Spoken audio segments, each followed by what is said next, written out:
The Model S, Model X, and Cybertruck have no demand. It's coming from some of the delivery numbers that came out for all the different models. I mean, yes, Model 3, Model Y, 323,000 units, and this is also worldwide. But other models, only 12,000, 13,000 units, and that's Model S, Model X, and Cybertruck.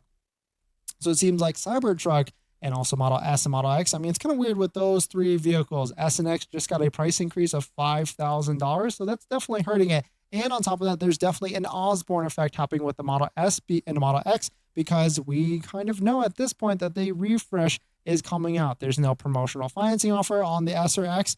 So it's kind of a weird one with that vehicle. Like, they made it even more or less desirable for the S and X.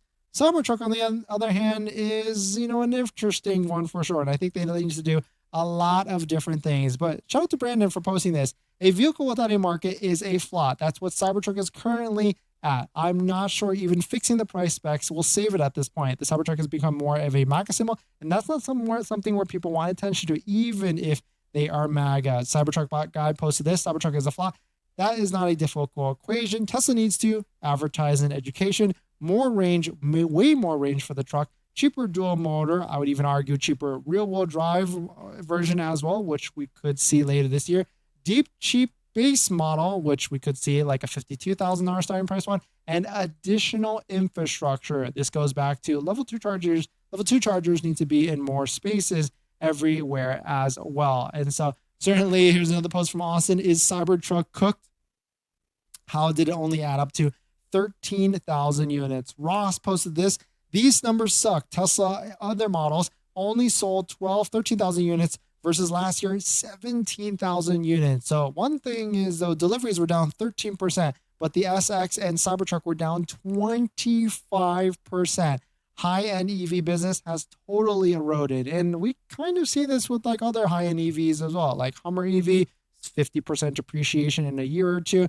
We've got these bigger trucks from all these other companies. We got Rivian that, they were right on line with their number that they projected, but also not the highest as well. And so Cybertruck is basically not selling. The brand is broken, may not be fixable. The BLD is 100% responsible and should be removed for negligence.